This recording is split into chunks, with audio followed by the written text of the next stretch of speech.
ಎಲ್ಲಿಯ ತನಕ ಹೋರಾಟ, ಎಲ್ಲಿಯ ತನಕ ಹೋರಾಟ, ಬೇಕೇ ಬೇಕು, ಬೇಕೇ ಬೇಕು.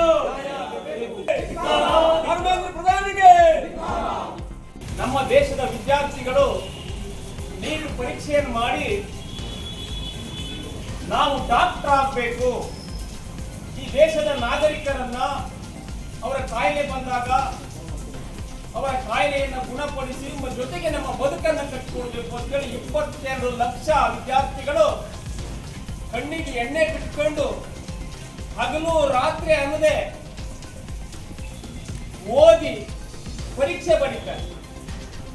ಆದ್ರೆ ಕೇಂದ್ರ ಸರ್ಕಾರದ ಶಿಕ್ಷಣ ಇಲಾಖೆಯ ವೈಫಲ್ಯ, ಅಲ್ಲಿರುವ ಭ್ರಷ್ಟರು 13 ಮಕ್ಕಳಿಗೆ ಭ್ರಷ್ಟರ ಮಕ್ಕಳಿಗೆ ಪ್ರಶ್ನೆ ಪತ್ರಿಕೆಯನ್ನು ಕೊಡ್ತಾರೆ.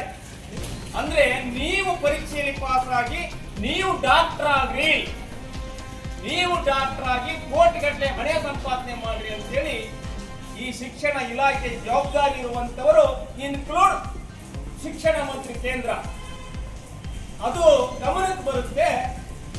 ಆಗ ಕೇಂದ್ರ ಸರ್ಕಾರ ಇಲ್ಲ ಪುನಃ ಪರೀಕ್ಷೆ ಮಾಡ್ತೇವೆ, ಇದನ್ನು ಬ್ಯಾನ್ ಮಾಡ್ತೇವೆ ಅಂತ.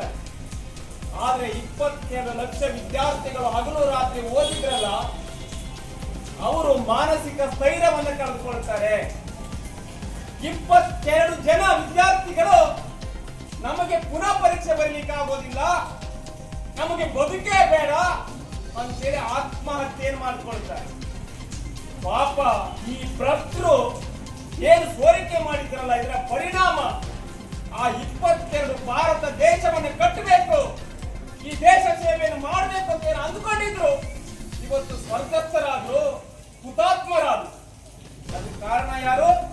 ಕೇಂದ್ರ ಸರ್ಕಾರ, ಅದು ಶಿಕ್ಷಣ ಇಲಾಖೆಯ ಧರ್ಮೇಂದ್ರ ಪ್ರಧಾನ್.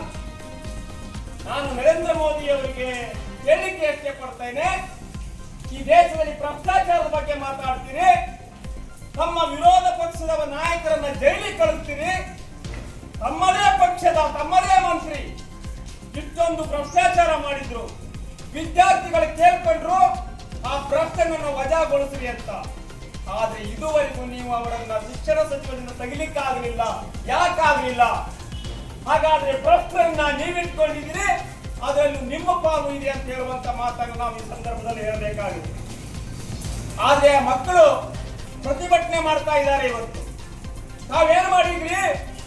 ಪಾಪ ಮುಕ್ತ ಪೊಲೀಸರಿಗೆ ಆರ್ಡರ್ ಮಾಡಿ ನೀವು ಆ ಮಕ್ಕಳ ಮೇಲೆ ಹಲ್ಲೆ ಮಾಡ್ರಿ, ಆ ಮಕ್ಕಳ ಮೇಲೆ ಲಾಠಿ ಚಾರ್ಜ್ ಮಾಡ್ರಿ, ಇಲ್ಲ ಅಂದ್ರೆ ನಿಮ್ಮನ್ನು ಮನೆಗೆ ಕಳಿಸ್ತೀರಂತೆ ಪಾಪ ಪೊಲೀಸರಿಗೆ ಹೆದರಿಕೆ ಹಾಕಿ ಅವರಿಂದ ನೀವು ಮಕ್ಕಳ ಮೇಲೆ ಹಲ್ಲೆ ಮಾಡಿದ್ದೀರಿ. ಎಂತ ಘೋರ ಅನ್ಯಾಯ! ಈ ಅನ್ಯಾಯವನ್ನ ವಿರೋಧ ಪಕ್ಷದ ಮುಖಂಡರು ಟೀಕೆ ಮಾಡಿದ್ರೆ, ಆ ಮಕ್ಕಳ ಪರವಾಗಿ ನಿಂತ್ರೆ ಅವರಿಗೆ ದೇಶದ್ರೋಹಿಗಳ ಪಟ್ಟ ಕಟ್ತಾ ಇದ್ದೀವಿ.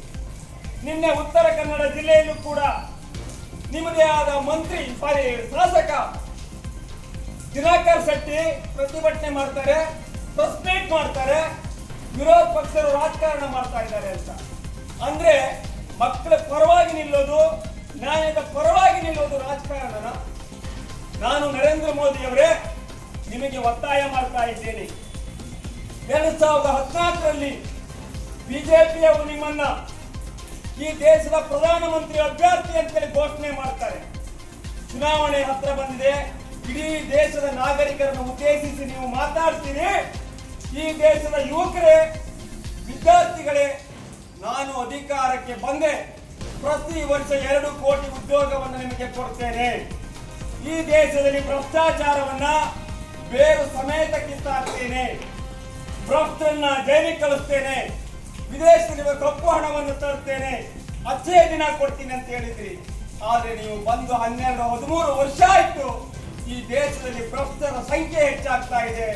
ಅದಾನಿ, ಅಂಬಾನಿ ಅಂತ ಶ್ರೀಮಂತರು ಪ್ರತಿನಿತ್ಯ ಕೋಟಿಗಟ್ಟಲೆ ಹಣ ಸಂಪಾದನೆ ಮಾಡ್ತಾ ಇದ್ದಾರೆ, ಅಮಾಯಕರು ಸಾಯ್ತಾ ಇದ್ದಾರೆ, ಹೆಣ್ಮಕ್ಳ ಮೇಲೆ ಅತ್ಯಾಚಾರ ಆಗ್ತಾ ಇದೆ, ದಲಿತರ ಮೇಲೆ ಅನ್ಯಾಯ ಆಗ್ತಾ ಇದೆ. ನಿಮ್ಮ ಹತ್ರ ಏನೂ ಮಾಡ್ಲಿಕ್ಕಾಗಲಿಲ್ಲ.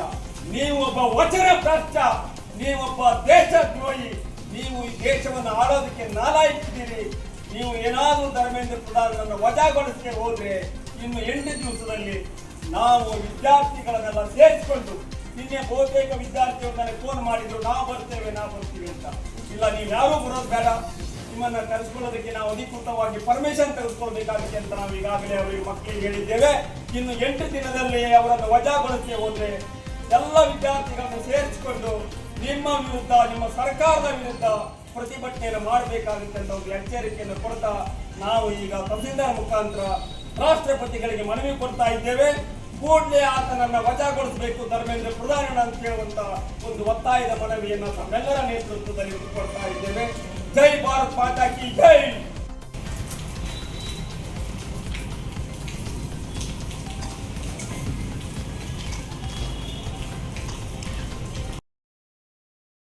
ವೀಕ್ಷಕ ಮಹಾಪ್ರಭುಗಳೇ, ನಮ್ಮ ಚಾನಲ್ ಅನ್ನು ಸಬ್ಸ್ಕ್ರೈಬ್ ಮಾಡಿ, ಶೇರ್ ಮಾಡಿ, ಪ್ರೋತ್ಸಾಹಿಸಿ.